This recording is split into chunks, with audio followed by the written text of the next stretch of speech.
Epidemia e vampirëve. A e dini që para disa kohësh ka patur një epidemi të vampirëve? Po, dhe është e dokumentuar. Kanë shkruar për të, por unë do t'ju tregoj disa fakte që lidhen fort me këtë tematikë që do flasim sonte. Si gjithmonë kush është rastisht dhe nuk e ka bërë, le t'i bëj like faqes që shihemi sërish dhe ju falenderoj që jemi përbashkë. Në Netflix, nëse keni vënë re kohët e fundit, është shfaqur një film, Diary Vampires, gjë e tillë. Pra është ai ditari vampirëve. Nuk e di e keni para apo jo, është një film me seri. Dhe që të gjithë të rinj tani janë çmendur duke parë këtë film dhe këta, pra aktorët amerikan, po shkojnë në gjithë botën tani duke bërë takime me fansat e tyre, sepse është kthyer edhe një herë si tradit e vampirëve. Por ku qëndron e vërteta e filmit dhe ose lidhja e filmit me këtë me vampirizmin? Duhet të dini që screenplayer, pra asistenti regjizori që ka shkruar Ditarin e vampirëve, pra këtë të filmit që po ju them tani, e ka marrë shkakun pikërisht nga disa shkrime të vjetra, të viteve 1700 parafërsisht. Në fakt, për këtë, edhe një Branko Tomović, që është një, më falni, jeni qua. Erdhi ky, se më dëgjoj që po flas, erdhi ky Kingu që të më përshëndes. Po mjush, do ikësh të shtrihesh atje? Haj, ik. Ja ulit aty e tani. Afër meje se më dëgjoj. Vaj. Edhe kështu që, më falni, dhe kështu që, si përfundim, po thoshja që Branko Tomović, një aktor, ka qenë aktor, por është regjisor, tani ka bërë dhe një film, një film dokumentar, që flet pikërisht për vampirët, është me origjinë nga Serbia. Dhe ky zotëria, që ka lindur dhe jetuar në Gjermani, ky thotë që ka fakte të pakundërshtueshme që vampirizmi ka ekzistuar. Dhe për më tepër, ai thotë që faktet e para gjenden në Serbi. Ne mund të bëjmë shumë epitete këtu duke thënë që po e kemi parasysh se si sillen, por megjithatë ne të flasim për vampirizmin. Dhe po thoshja, ai tregon për dy fakte, një të Peter Plogojević, një gjë e tillë, Peter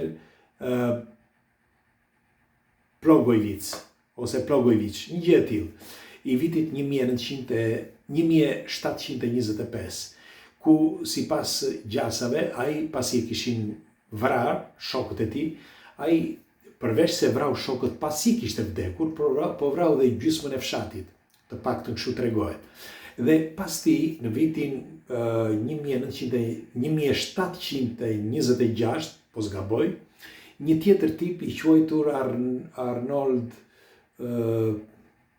Arnold Paole, mos gaboj, Arnold Paole, sepse bëmat e tij arritën deri në Austri. Ky, që edhe ky ishte nga Serbia, përveç se ky vrau shumë njerëz, por përhapi një epidemi, një epidemi të vampirizmit. Në fakt, do t'ju them disa sekrete të çuditshme që lidhen me këto ngjarje të kaluarës. Këto që ju thash tani janë të dokumentuara, jo vetëm e thot ky Tomović, por janë të dokumentuara, por do t'ju them që pse njeriu është i ndjeshëm këtu? Për çfarë arsye? E keni pyetur ndonjëherë veten pse njeriu është i ndjeshëm pikërisht në qafë? Është një mënyrë, si mund të quhet, sepse ka gjasa që lidhet vërtet me një ndjesi jo vetëm epshi seksual, por njëkohësisht edhe për ngjizje gjaku. Në fakt, në të kaluarën, tregohet, në të kaluarën, kur lidheshin me gjak me njëri tjetrin, për shembull, qoftë mashkull dhe femër, por qoftë edhe vëlla me vëlla që bëheshin vëllezër, me pak fjalë, nuk e merrnin gjaku nga duart, ata që me të vërtet që i përkisin këtij sekti, si mund të quhet, por e merrnin pikërisht nga qafa. Dhe tregohet që lidhja edhe në mënyrë si mund quhet nuk më vjen tani në shqip, nuk më vjen, më falni. Nejse, edhe një lidhje që ka, pra vetë trupi, lidhje trupore po flas, edhe ajo ndjesia njëkohësisht edhe gjaku, sepse po ta di, për ata që nuk e din, këtu gjenden, nëse ne nuk e di e pat atë, nuk po humbasë, atë vrasin ati Amerikanit që ishte para pak javësh, Charles Crick, dhe nëse vini re, çfarë burimi të gjakut që doli pikërisht nga këtu, sepse këtu kalojnë të gjitha arterjet dhe është vendi më delikat, pra pikërisht qafa. Dhe pse po e them këtë? Sepse edhe në anatomi tregohet që është me të vërtet vendi më delikat, pra në bazë të mjekësisë. Megjithatë, si është e mundur që flitet pikërisht në Serbi për vampirizmin, kur ne dim shumë mirë që vampirizmi ishte i përhapur, le të themi, në vendet e Rumanisë, pra në periferi të Rumanisë. Mirë po, tregohet që Vladi, pra Vladi që flitet për Rumaninë, kishte një lidhje të gjerë me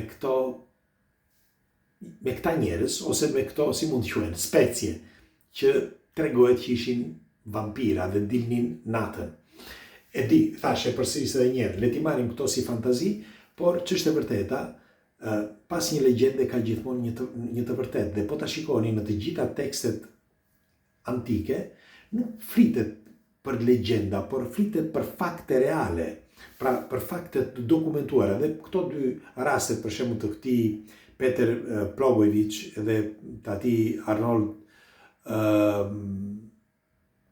Paole, të dyja këto raste, që ishte koha e pandemisë të këtyre, pra që e shpërndan në njerëz, tregohet që atëherë në këto zona, pra në zonat e Serbisë deri në Rumani, ka pasur gjithmonë raste të tilla. Pra nuk është se ka qenë vetëm një, pra për shembull Vladi, ai Dracula që i quajmë kështu, por edhe në këto zona të Serbisë ka patur për herë deri në vitet 1900, mos gaboj, fillimi i vitit 1900. Mos jem, tregohet përpara se të fillonte lufta e parë, më duket në vitin 1911 dhe ose 12. Megjithatë, tregohet që në lëvizjet e hënës, pra të ciklikeve, lëvizjet ciklike të hënës, ndodh që pikërisht kjo zonë këtu është më sensibil nga pjesët tjera të trupit, në momentet e hënës së plot. Dhe është shumë e çuditshme që impulset ose influkset e gjakut, që janë flukset e gjakut që janë më të forta, influencojnë pikërisht këtë anën këtu. Dhe tregohet që kush ka psuar këtë mutacion, nëse vendos dorën këtu, është e nxehtë, pra qafa ose këtu, ose nga ana këtej është e nxehtë. Shiko, do t'ju them diçka, po mos qeshni. Një gjë të tillë ma thoshte një shoqja ime para shumë vitesh, kur isha djalë i ri. Ajo e kishte shumë fare delikat pikërisht këtë pjesë dhe në momentin e hënës së plot ishte çuditshme. Sinqerisht po e them, përveç shakave, është e vërtet kjo. Ajo kishte momentin më delikat në kohën e hënës së plot. Përveç se ishte delikate kjo zonë, si gjithmonë, me fjalë gjatë kohës, por në momentet e hënës së plot, pra në kohën e hënës së plot, ajo sikur çmendej, me fjalë tamam rrekej fare, nëse e prekte njëri atje, te kjo zonë. Dhe më tregonte që ka patur një herë, kjo më ka ndodhur para disa viteve, shumë vitesh, po tregonte që ka edhe të tjerë si ajo. Në fakt, këta i tregojnë mes njëri tjetrit, po ta shikoni, ne na duket si prralla këto, po unë e kam vërtetuar vetë, të paktën për këtë, jo gjëra të tjera, ndoshta dhëmët nuk i kishte dhe i qarti. Kishte vetëm këtë ndjesin të kësaj zone këtu dhe në momentet e hënës së protë që çuditërisht unë e kisha bërë dhe ishte e nxehtë. Të paktën kështu thuaj. Megjithatë, ju çfarë mendimi keni për këtë argument dhe për këta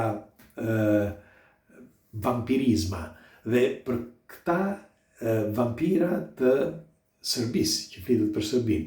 Dhe si është e mundur që pikërisht këta të ditari i vampirëve, që është ky filmi që kishte vite më parë që është bërë ky film, por tani u shfaq sërish në Netflix, që është me seri, që tregohet që kush e ka shkruar ka marrë pikërisht shkas nga Serbia. Pse nga Serbia dhe jo nga Romania si e kanë bërë gjithë? Pres komentet tuaja. Kush është rastisht si gjithmonë e di bëj like fajs shihni sërish, dhe ju falenderoj që jeni për bashkë. Natën shqipe, ju do fort.